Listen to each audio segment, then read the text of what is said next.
Izinkan saya mengajukan sebuah pertanyaan kepada Anda. Jika hari ini adalah hari terakhir Anda di bumi, apakah Yesus masih menganggap Anda sebagai murid-Nya?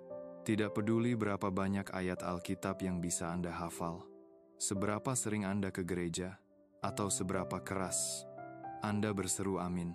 Yang terpenting adalah, apakah Anda hidup sesuai ajaran Kristus dalam keseharian Anda, atau hanya berpura-pura menjadi orang Kristen? Dalam Matius 17:23, Yesus mengucapkan kata-kata yang paling menakutkan yang pernah didengar seseorang Tuhan. Tuhan, bukankah kami telah bernubuat demi nama-Mu, mengusir setan, dan melakukan banyak mujizat demi nama-Mu?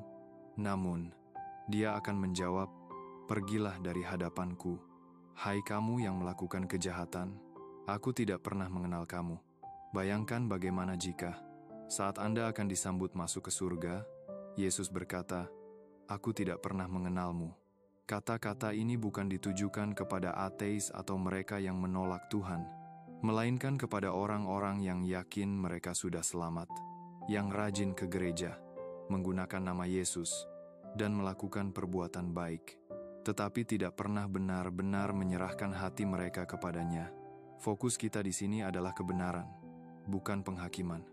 Bagi banyak orang, perhikehereya, berdoa sebelum makan, atau memiliki Alkitab sudah cukup untuk meyakinkan mereka bahwa mereka adalah Kristen. Namun, Yesus memperingatkan dalam Matius 7:21, hanya mereka yang melakukan kehendak Bapa di surga yang akan masuk ke dalam kerajaan sorga.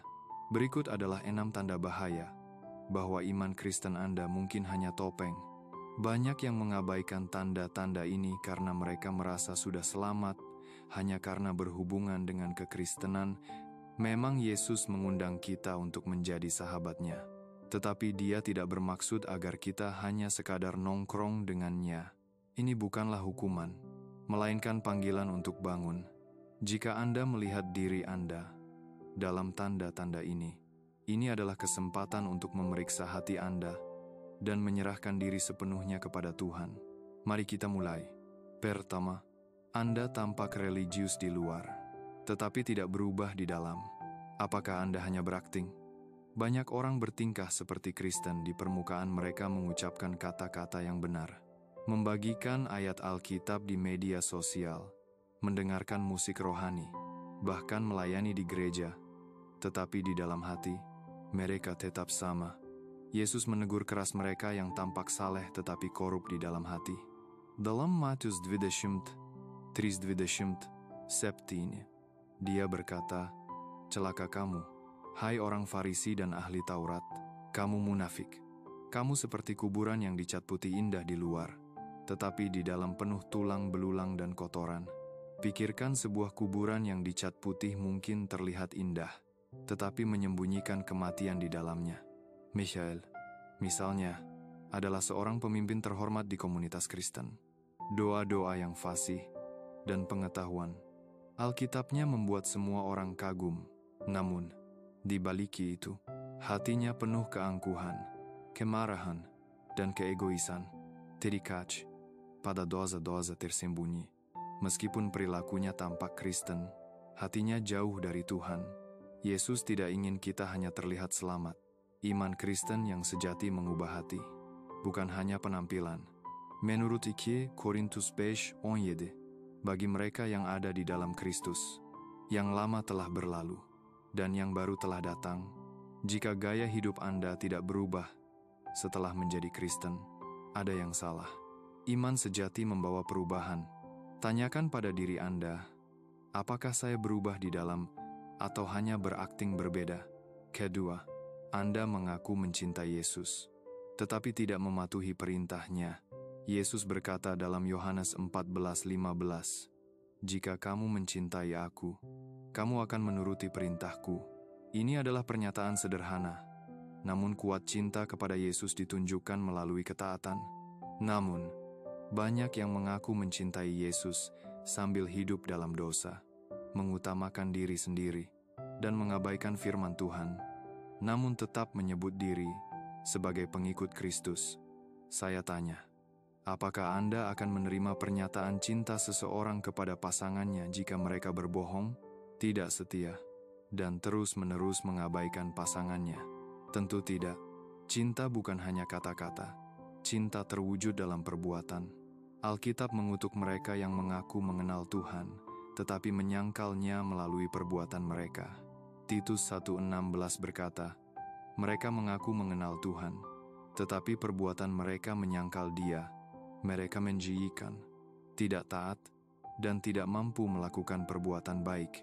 Olivia adalah seorang Kristen yang aktif dalam kelompok studi Alkitab, perjalanan misi, dan kebaktian gereja. Namun, dalam kehidupan sehari-hari, ia kurang berkeinginan untuk mengikuti Tuhan.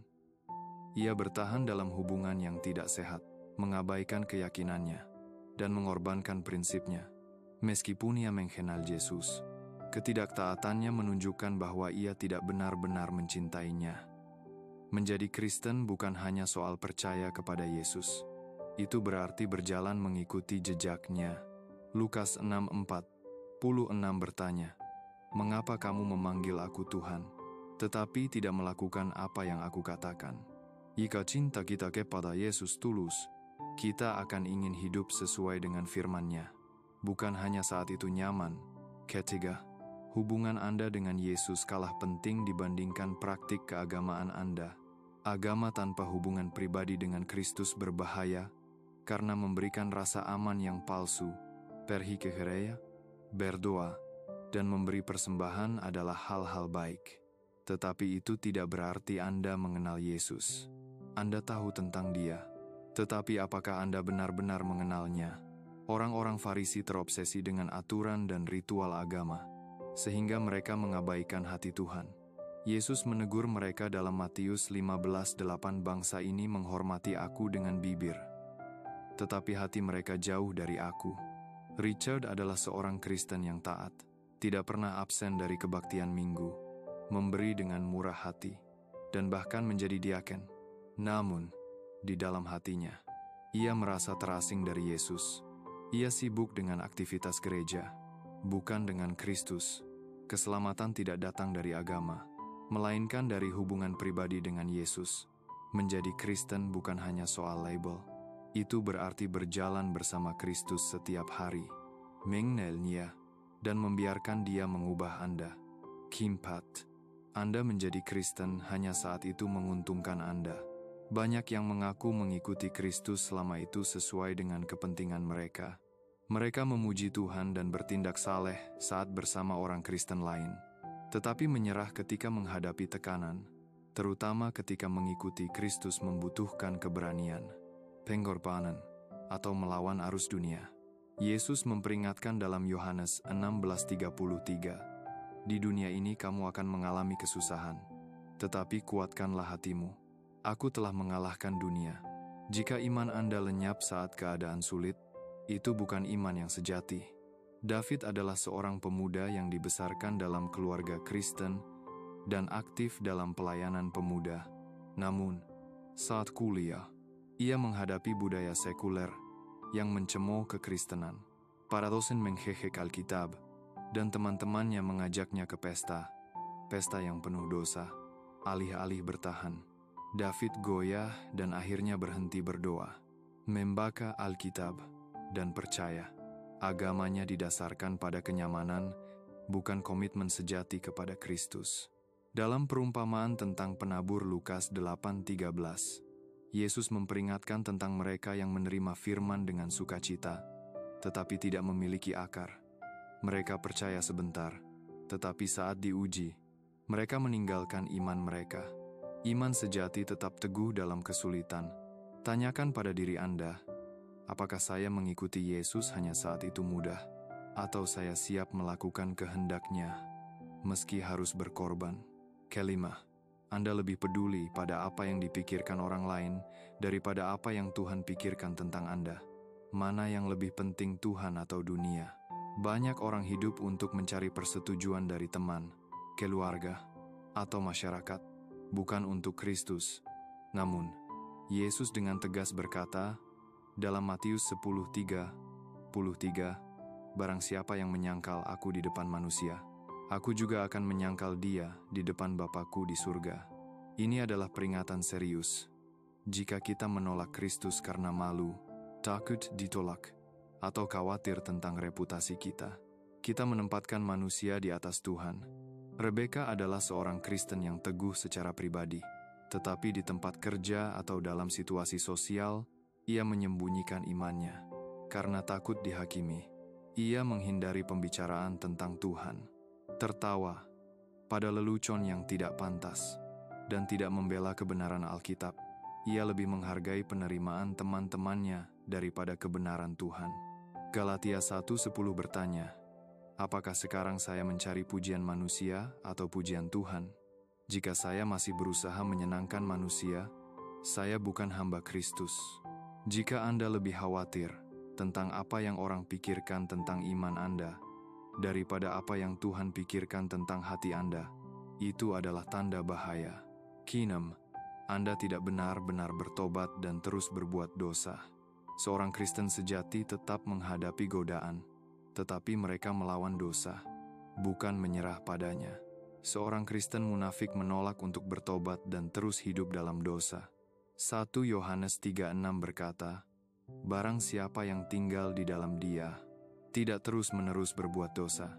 Barang siapa yang terus-menerus berbuat dosa, belum pernah melihat atau mengenal Dia. Ini bukan berarti seorang Kristen tidak pernah berdosa, tetapi mereka tidak bisa hidup dalam dosa yang disengaja tanpa merasa dihakimi.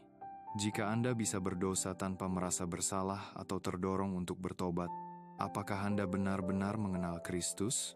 Jonathan, misalnya, menyimpan rahasia. Ia kecanduan pornografi. Meskipun dibesarkan di gereja, aktif dalam kelompok studi Alkitab, dan memimpin ibadah, ia menyembunyikan kecanduan ini.